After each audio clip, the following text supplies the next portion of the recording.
Hello everyone. I'm going to show you today how to make art in your house with no space and very few materials, because I know some of you are really pushed for having a space of your own and you probably don't have a lot of things like glue or paint or anything. So I'm going to show you how to make tiny books that you can then make your own colouring books, because colouring books are a bit boring, I think, and really good if you could make your own. All you need is a sheet of paper, can be any kind of paper, and a pair of scissors. And this is what you do.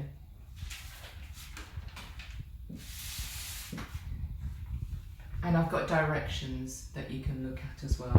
So you fold your paper in half one way, and then you turn it over and you fold it again the other way. Then you turn it sideways and you fold it again, exactly in half. Give it a nice press. And then you turn it over and you fold it again the other way. Don't worry, there are instructions that you can look at later. Then you turn it that way and you fold sides to middle. So you've got a fold along the middle there, and you take your short edge and fold that to the middle. Give it a nice press. And you turn it over and you fold it again. So every fold you've done twice. And you turn it around and take the other short edge, fold that to the middle, give it a nice press, turn your paper over, do it again. Now here comes a slightly tricky part. Pick your paper up and you fold it again in half that way. Now I've marked on this one what you then need to do. You've got to cut exactly halfway down the middle. So you take your piece of paper with the folded edge. You want to start cutting from the folded edge, not the open. So not that side, but the side that's folded.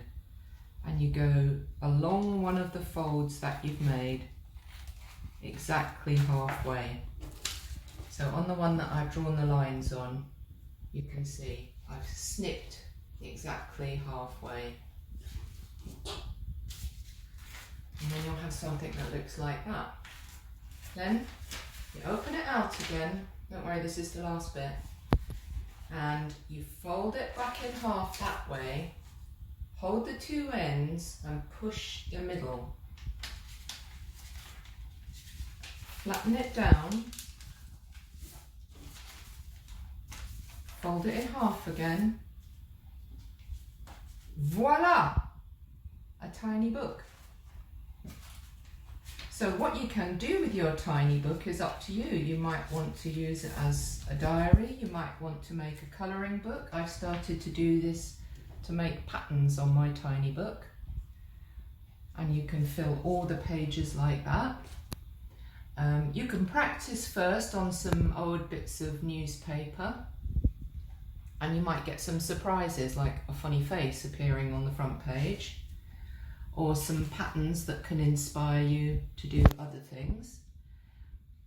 Here's some of the patterns that I've started to make. You can either make your book first and then start the patterns, or you can make the patterns first and then make the book. But here's some patterns that I've done, and they're really simple. I've just drawn around things and then filled them in with different kinds of marks. So if I demonstrate on my tiny book that I've just made with you, let's see. So all you need is a pen, really. You don't even need colours to make good patterns. I'm I've got an old lid. So I'm just going to draw around it and around it and around it.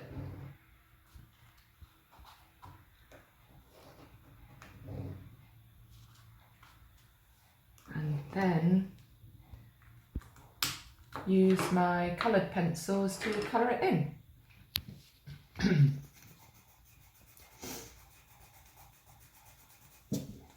You could do all one colour, you could do different colours, it's all up to you, it's whatever you feel like doing.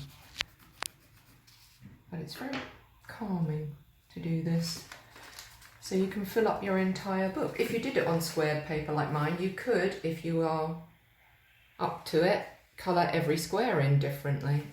Or you could just make patterns. And that's it, how to make tiny books.